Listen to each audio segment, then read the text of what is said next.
በአገልግሎት ውስጥ ለፈሰሱ እንባዎች በሙሉ ከፍተኛው ምሳሌያችን መድኃኒታችን ኢየሱስ ክርስቶስ ለኢየሩሳሌም ከተማ ያፈሰሰው እንባ ነው። አዛኝ ልብ የሚያገለግላቸው ሰዎችን ሁኔታ በመመልከት ውስጡ ሊነካ ይችላል። በአገልግሎት ውስጥ የሚገኝ ጥብቅነት ጸሎት ያስፈልገዋል። ሕፃናት እንዲገለገሉ ለትምህርቱ፣ ለውጤቱ፣ ለተለያዩ ጉዳዮችና አገልጋዩ አንደበቱን ሲከፍት ቃል እንዲሰጠው ጸሎት ያስፈልጋል።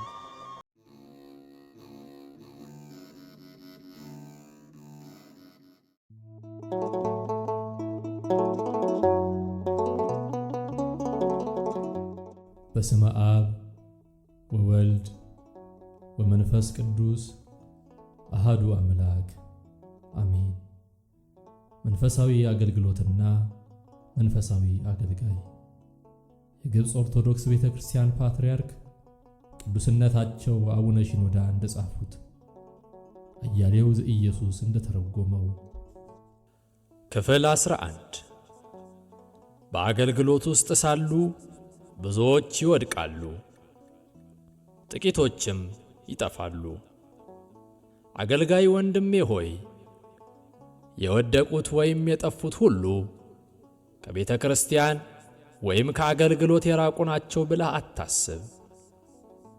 መጽሐፍ ቅዱስና የቤተ ክርስቲያን ታሪክ ስለ ጠፉ ሰዎች ወይም ቤተ ክርስቲያን ውስጥ እያሉ ስለ ጠፉ ሰዎች ወይም በአገልግሎት ውስጥ እያሉ ስለ ጠፉ ሰዎች የዘገቧቸው ብዛት ያሏቸው ታሪኮች ወይም ክስተቶች አሉ። ምሳሌዎች: የቅዱስ ጳውሎስ ረዳት የነበረው ዴማስ። ዴማስ በአገልግሎት ውስጥ ከቅዱስ ጳውሎስ ጋር በረዳትነት የሠራ ሰው ነበር። ቅዱስ ጳውሎስ በመልእክታቱ ውስጥ ማለትም በቆላስይስ ምዕራፍ 4 ቁጥር 14 ላይ ጠቅሶታል። በፊልጵስዩስ፣ በፊልሞና ቁጥር 24 ላይም ከወንጌላዊው ከሉቃስ አስቀድሞ ጠቅሶታል። ከዚህ በተጨማሪ ዴማስ ከማርቆስና ከአርስጥሮኮስ ጋር አብሮ ሰርቷል። ብዙዎችም በእርሱ እጅ እንዳመኑም ምንም ጥርጥር የለውም። ይሁን እንጂ የእርሱ መንፈሳዊ ሕይወት ያከተመው በሥጋዊነት ነው። ቅዱስ ጳውሎስ ይህን የገለጸው ዴማስ የአሁኑን ዓለም ወዶ ትቶኛልና ሁለተኛ ጢሞቴዎስ ምዕራፍ 4 ቁጥር 10 በማለት ነው። አንዳንድ የቤተ ክርስቲያን የታሪክ መጻሕፍት ዴማስ ሃይማኖትን በመክዳት አረመኔ እንደሆነ ይጽፋሉ። ቅዱስ ጳውሎስ ለዴማስ ብቻ ሳይሆን ለሌሎችም ጭምር እንዲህ በማለት ተናግሯል። ብዙዎች ለክርስቶስ መስቀል ጠላቶች ሆነው ይመላለሳሉና ብዙ ጊዜ ስለ እነርሱ አልኋችሁ፣ አሁንም እንኳን እያለቀስኩ እላለሁ። ፊልጵስዩስ ምዕራፍ 3 ቁጥር 18። ቅዱስ ጳውሎስ ስለ እነዚህ ሥጋውያን ሰዎች ገልጦ ሲናገር እንዲህ ብሏል። መጨረሻቸው ጥፋት ነው፣ ወዳቸው አምላካቸው ነው፣ ክብራቸው በነውራቸው ነው፣ ሐሳባቸው ምድራዊ ነው። ፊልጵስዩስ ምዕራፍ 3 ቁጥር 19። አገልጋዮች ሁሉ ራሳቸውን ይጠብቁ ዘንድ እነዚህ ሰዎች በቂ ትምህርት አይሰጡምን? አገልጋዮች የሐዋርያውን ቃል ማስታወስ አለባቸው። ስለዚህ እንደቆመ የሚመስለው እንዳይወድቅ ይጠንቀቅ። አንደኛ ቆሮንቶስ ምዕራፍ 10 ቁጥር 12። ሌላው ቢቀር ኃያላን የተባሉት አገልጋዮች እንኳ ለውድቀት የተጋለጡ ናቸው። ጌታ እግዚአብሔር በሐዋርያው በቅዱስ ዮሐንስ በኩል መልእክት የላከባቸው የሰባቱ አብያተ ክርስቲያናት መላእክት ወይም አለቆች እንደ ምሳሌ አድርገን መውሰድ እንችላለን። ከነዚህ አለቆች ወይም እረኞች መካከል አንዱ በኤፌሶን ቤተ ክርስቲያን ላይ የተሾመው ሲሆን ጌታ ለእርሱ እንዲህ ነበር ያለው፣ ሥራህንና ድካምህን ትዕግሥትህንም አውቃለሁ። ክፉዎችንም ልትታገስ እንዳትችል ታግሰህማል። ስለ ስሜም ብለህ ጸንተህ አልደከምህም። ራእይ ምዕራፍ 2 ቁጥር 2 እስከ 3። ይሁን እንጂ ይህ እረኛ የቀደመ ፍቅሩን ስለተወ አምላክ እንዲህ ብሎታል፣ እንግዲህ ከወዴት እንደወደቅክ አስብ፣ ንስሐም ግባ፣ የቀደመውንም ሥራህን አድርግ፣ አለዚያ እመጣብሃለሁ፣ ንስሐም ባትገባ መቅረዝህን ከስፍራው እወስዳለሁ። ራእይ 2 ቁጥር 5። እነዚህ ቃላት ምንኛ አስፈሪ ቃላት ናቸው! በሰርዴስ ቤተ ክርስቲያን ላለው እረኛ የተነገሩት ቃላት ደግሞ ከዚህኛው የበለጡ ጥብቅ ናቸው። ሥራህን አውቃለሁ፣ ሕያው እንደ መሆንህ ስም አለህ፣ ሞተህማል። ራእይ 3 ቁጥር 1። ይሁን እንጂ አሁንም አገልጋይ ቢሆንም መልአክ ተብሎ ነው የተጠራው። በጌታ ቀኝ ውስጥ ካሉት ከዋክብት መካከል አንዱ ነውና። ራእይ 1 ቁጥር 20። ስለሆነም ጌታ እግዚአብሔር ንስሐ እንዲገባ በመጥራት አስጠንቅቆታል። ራእይ 3 ቁጥር 3። በሎዶቅያ ላለው ቤተ ክርስቲያን አለቃ ለሆነውም መልአክ ጌታ እንዲህ ብሎታል፣ በራድ ወይም ትኩስ እንዳይደለህ ሥራህን አውቃለሁ። በራድ ወይም ትኩስ ብትሆንስ መልካም በሆነ ነበር። እንዲሁ ለብ ስላልክ በራድም ወይም ትኩስ ስላልሆንክ ከአፌ ልተፋህ ነው። ራእይ 3 ቁጥር 16። በአገልግሎት ውስጥ ከጠፉት ሰዎች መካከል ምሳሌ ሊሆኑን የሚችሉት ካህኑ ኤሊና ልጆቹ ናቸው። ኤሊ የእግዚአብሔር ካህን የነበረ ሰው ሲሆን ዕድሜው እስኪገፋና ዐይኖቹ እስከሚደክሙ ድረስ በአገልግሎቱ ቀጥሎ ነበር። ይሁን እንጂ ይህ ካህን ልጆቹን አልገሠጻቸውም፣ አልተቆጣቸውም። ስለሆነም እግዚአብሔር ከእነርሱ ጋር በመቆራረጥና በሁለት ልጆቹ ላይ በመምጣት በአንድ ቀን ውስጥ እንዲሞቱ አድርጓቸዋል። አንደኛ ሳሙኤል ምዕራፍ 2 ቁጥር 31 እና 34። ከዚህ ሌላ እግዚአብሔር ኤሊን አስመልክቶ ሲናገር እንዲህ ብሏል፣ ስለዚህም የኤሊ ቤት ኃጢአት በመሥዋዕትና በቁርባን ለዘላለም እንዳይሰረይለት ለኤሊ ቤት ምያለው። አንደኛ ሳሙኤል ምዕራፍ 3 ቁጥር 14። ከዚህ በኋላ ኤሊ ሽማግሌ ስለነበር ከመቀመጫው ላይ የኋሊት በመውደቅ አንገቱ ተሰብሮ ሞቷል። ይህ ሽማግሌና ልጆቹ በአገልግሎት ውስጥ የነበሩ ሰዎች ቢሆኑም እንኳ ጠፍተዋል። ሌላው የጠፋ ሰው ደግሞ በእግዚአብሔር ተቀብቶ የነበረው ንጉሥ ሳኦል ነው። እግዚአብሔር አምላክ በሕዝቡ ላይ ንጉሥ ይሆን ዘንድ በቅዱሱ ቅባት እንዲቀባው ነቢዩ ሳሙኤልን ወደ እርሱ ልኮለታል። በዚህ ጊዜ የእግዚአብሔር መንፈስ በእርሱ ላይ ስለወረደ ትንቢት ተናግሯል። ስለሆነም ሕዝቡ እርስ በርሳቸው በውኑ ሳኦል ከነቢያት ወገን ነውን? አንደኛ ሳሙኤል ምዕራፍ 10 ቁጥር 11 በማለት ተነጋግረዋል። ታዲያ ይህ በእግዚአብሔር የተቀባ ንጉሥ መጨረሻ ምን ሆነ? እርሱ በእግዚአብሔር ላይ ኃጢአት ስለፈጸመ እግዚአብሔር መንፈሱን ከእርሱ ላይ አርቋል። የእግዚአብሔርም መንፈስ ከሳኦል ራቀ፣ ክፉም መንፈስ ከእግዚአብሔር ዘንድ አሰቃየው። አንደኛ ሳሙኤል ምዕራፍ 16 ቁጥር 14። በመሆኑም ሳኦል ሞቷል፣ ጠፍቷልም። በአገልግሎት መስክ ውስጥ ጻፎችና ፈሪሳውያን ሌሎቹ የቅጣት ምሳሌዎች ናቸው። እነዚህ ሰዎች በዘመናቸው መምህራን የነበሩ ሲሆኑ ሕግን በማወቅና በመጠበቅ እጅግ ጥብቅ ነበሩ። መድኃኒታችን ኢየሱስ ክርስቶስ ስለ እነርሱ ሥልጣን ሲናገር ጻፎችና ፈሪሳውያን በሙሴ ወንበር ተቀምጠዋል፣ ማቴዎስ ወንጌል ምዕራፍ 23 ቁጥር 2 ብሏል። ይሁን እንጂ እነርሱም በአገልግሎት ውስጥ ጠፍተዋል። እነርሱ የመንግሥተ ሰማያትን ደጃፍ በሰዎች ላይ በመዝጋት እነርሱ አልገቡም ወይም ሌሎች እንዳይገቡ ከልክለዋል። ስለሆነም አምላካችን ኢየሱስ ክርስቶስ ዕውሮች መሪዎች ማቴዎስ ወንጌል ምዕራፍ 23 ቁጥር 16 ብሎ ጠርቷቸዋል። ኢየሱስ ክርስቶስ ጨምሮ ሲናገራቸውም እናንተ እባቦች፣ የእፉኝት ልጆች ከገሃነም ፍርድ እንዴት ታመልጣላችሁ? ማቴዎስ ወንጌል ምዕራፍ 23 ቁጥር 33 ብሏቸዋል። ስለ እነርሱም ይህ ሁሉ ይነገር እንጂ እነርሱም በዘመናቸው አገልጋዮች፣ አስተማሪዎች፣ መሪዎችና አለቆች ነበሩ። በዚያ ትውልድ ውስጥ ለነበሩት ካህናትም ተመሳሳይ ነገር ሊነገር ይችላል።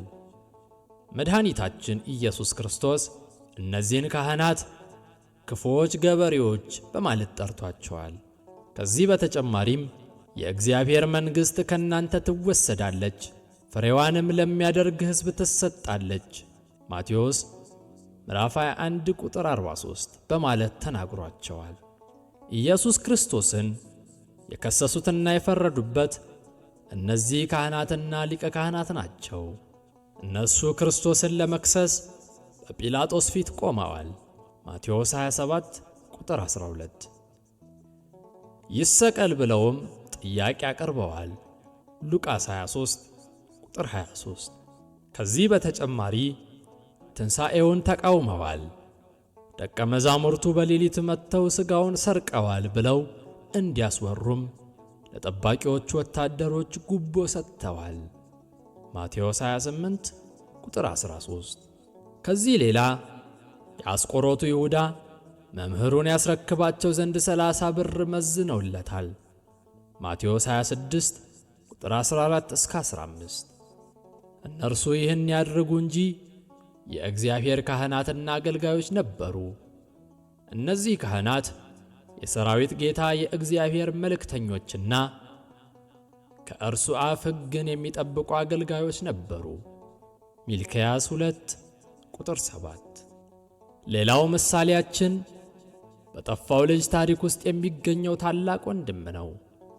ታናሽየው ልጅ ራሳቸውን ከአባታቸው ቤት በመለየት ወደ ሩቅ አገር ሄደው የሚጠፉትን ልጆች ሲወክል፣ ታላቅየው ወንድም የሚወክለው ግን በአገልግሎት ውስጥ እያሉ የሚጠፉትን ሰዎች ነው።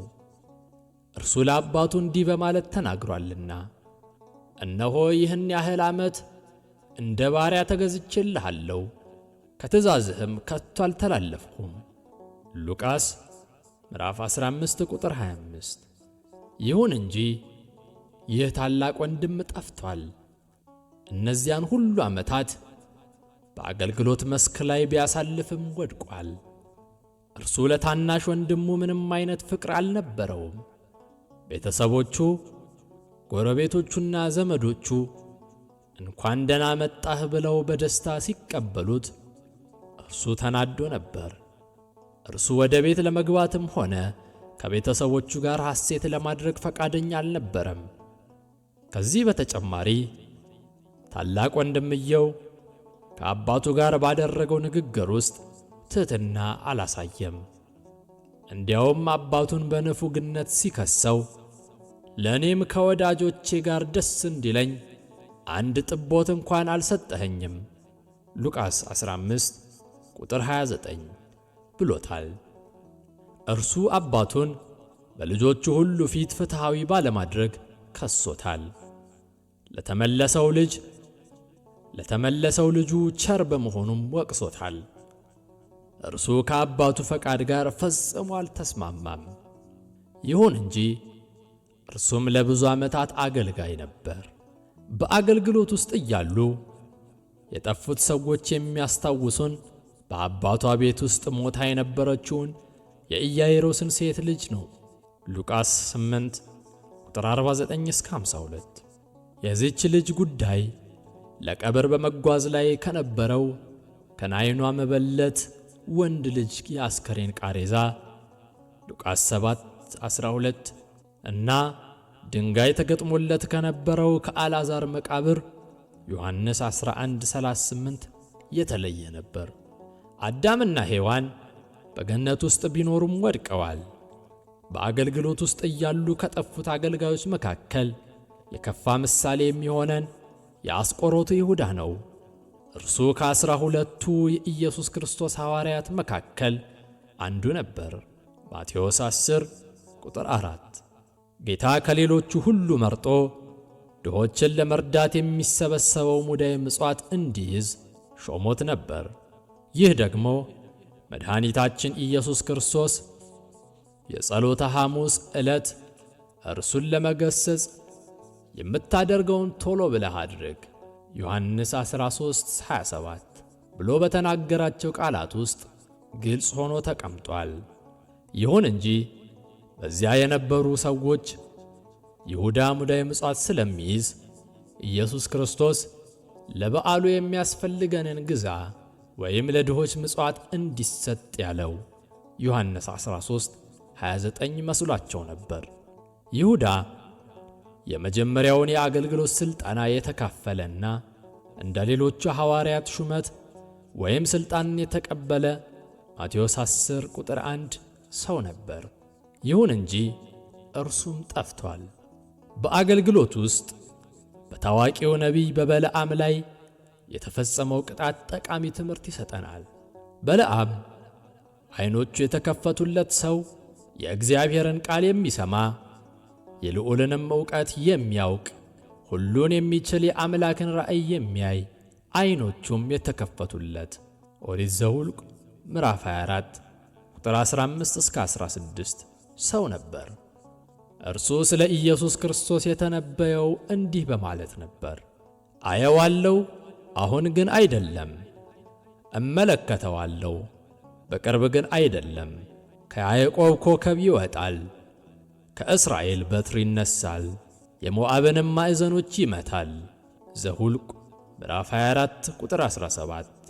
ለእርሱ የእግዚአብሔር መልአክ ተገልጦ ከአንድ ጊዜ በላይ ተናግሮታል። እግዚአብሔርም ከበለዓም ጋር ተገናኘ።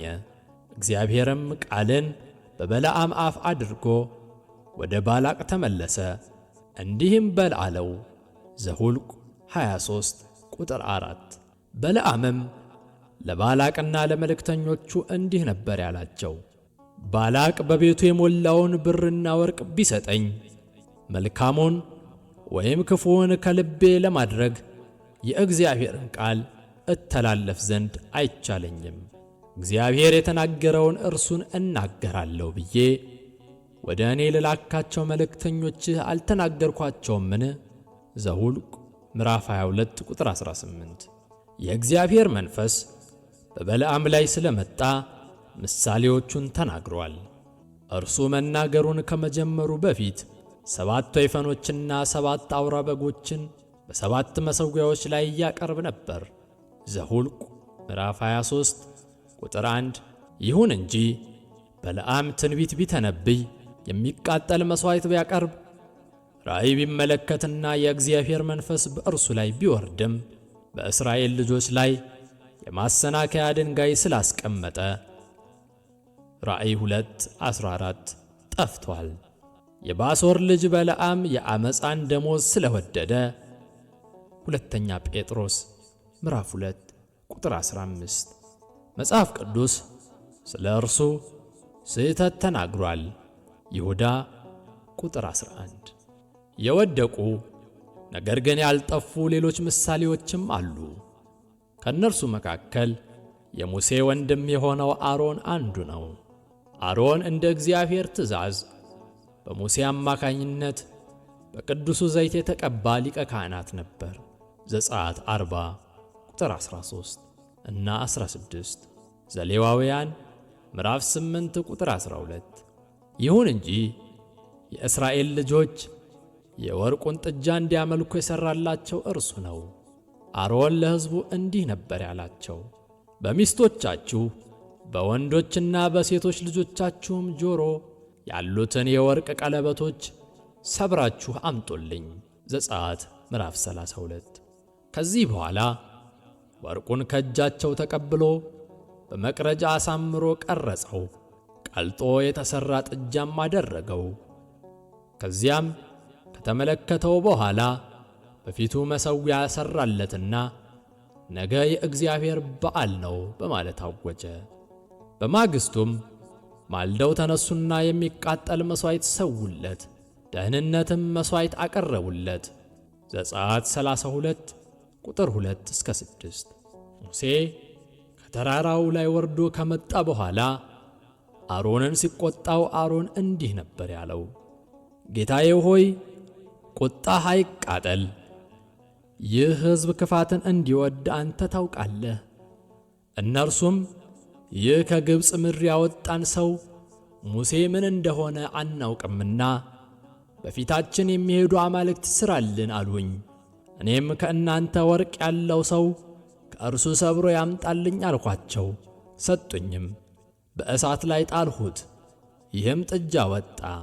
ዘጸአት 32 ቁጥር 22 እስከ 24። ለዚያ ታላቅ ካህን ይህ ታላቅ አወዳደቅ ነበር።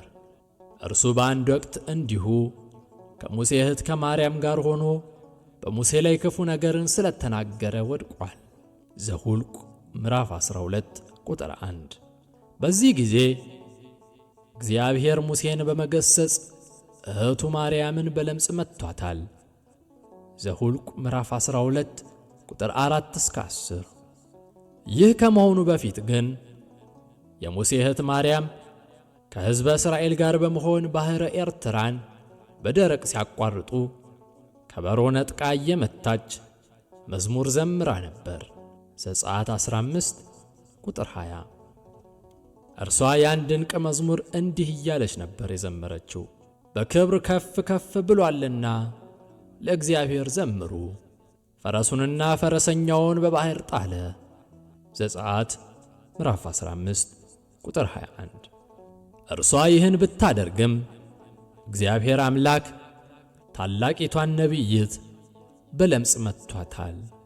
እግዚአብሔር አምላክ ከሕዝቡ ተለይታ ከሰፈር ውጪ ለ7 ቀናት ተዘግቶባት እንድትቀመጥ ካደረጋት በኋላ ሙሴ ወደ እግዚአብሔር እየጮኸ እባክህ አድናት በማለት እስከሚያማልዳትና እስከምትመለስ ድረስ ሕዝቡ አልተጓዘም ነበር።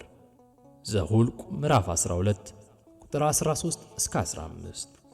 ከዚህ በመቀጠል እስቲ ከመጽሐፍ ቅዱስ ወደ ቤተ ክርስቲያን ታሪክ እንሸጋገር። የቤተ ክርስቲያን ታሪክ በአገልግሎት ውስጥ ሳሉ የጠፉና ምሳሌ ሊሆኑን የሚችሉ ሰዎችን ያቀርብልናል። ከነዚህ መካከል ጥቂቶቹ በከፍተኛ ደረጃ ላይ የደረሱ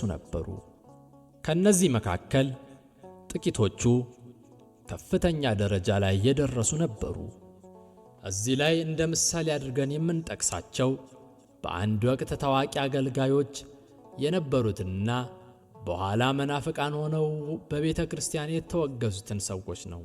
እዚህ ላይ እንደ ምሳሌ አድርገን የምንጠቅሳቸው በአንድ ወቅት ታዋቂ አገልጋዮች የነበሩትንና በኋላ መናፍቃን ሆነው በቤተ ክርስቲያን የተወገዙትን ሰዎች ነው። ለምሳሌ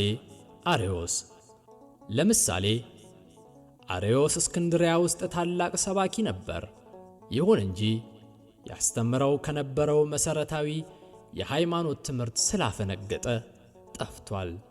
እርሱ በታላቋ የእስክንድርያ ቤተ ክርስቲያን ውስጥ ታላቅ አገልጋይ፣ ሰባኪና ካህን የነበረ ሰው ቢሆንም በመናፍቅነቱና በእልህኝነቱ ስለቀጠለ በተቀደሰው የኒቅያ ጉባኤ ላይ ተወግዞ ተለይቷል። በታላቁ የቁስጥንጥንያ መንበር ላይ ተሹመው የነበሩት 2 ፓትርያርኮች ማለትም ንስጥሮስና መቅዶንዮስም እንዲሁ እንደ አርዮስ ተወግዘው ተለይተዋል። እነዚህ 2 ሰዎች በትውልዳቸው ውስጥ ታዋቂ አገልጋዮች የነበሩ ቢሆንም በኑፋቄ ተጠልፈው ስለወደቁ ጠፍተዋል። መቅዶንዮስ እንደ አውሮፓውያን አቆጣጠር በ381 ዓመተ ምህረት ቁስጥንጥንያ ውስጥ ተካሂዶ በነበረው በሁለተኛው የቤተ ክርስቲያን ጉባኤ ላይ ተወግዞ ከቤተ ክርስቲያን ሲለይ፣ ንስጥሮስ ደግሞ እንደ አውሮፓውያን አቆጣጠር በ431 ዓመተ ምህረት በተካሄደው በሦስተኛው የቤተ ክርስቲያን ጉባኤ ላይ ተወግዞ ተለይቷል። እነዚህ 2 ሰዎች የታላቂቷ ቤተ ክርስቲያን ዋና መሪዎችና ታዋቂ አገልጋዮች ቢሆኑም ጠፍተዋል። አውጣኪ ወይም ዩቲከስ የተባለው ሰው ታላቅ መንፈሳዊ አባት የነበረና ቁስጥንጥንያ በሚገኝ ገዳም ውስጥ አበምኔት ሆኖ ያገለገለ ቢሆንም ከላይ በጠቀስናቸው 3 ሰዎች ላይ ተግባራዊ የሆነው እርምጃ በእርሱም ላይ ተግባራዊ ሆኗል። ቀደም ሲል እርሱ የአንድ ታላቅ ገዳም አበምኔት ሆኖ ያገለገለ ቢሆንም እነዚያ ሁሉ አገልግሎቶቹ ጠፍተውበታል። ቅድስት ቤተ ክርስቲያንም ይህን ሰው አውግዛ ለይታዋለች። የእነዚህ ኃያላን አባቶች ጉዳይ ይህ ከሆነ እያንዳንዱ አገልጋይ ለራሱ ዘብ በመቆም ሐዋርያው ቅዱስ ጳውሎስ ለተማሪው ለጢሞቴዎስ የተናገራቸውን ቃላት ከፊቱ ያስቀድም። ለራስህና ለትምህርትህ ተጠንቀቅ፣ በእነዚህም ጽና። ይህን ብታደርግ ራስህንም የሚሰሙህንም ታድናለህ። አንደኛ ጢሞቴዎስ ምዕራፍ 4 ቁጥር 16።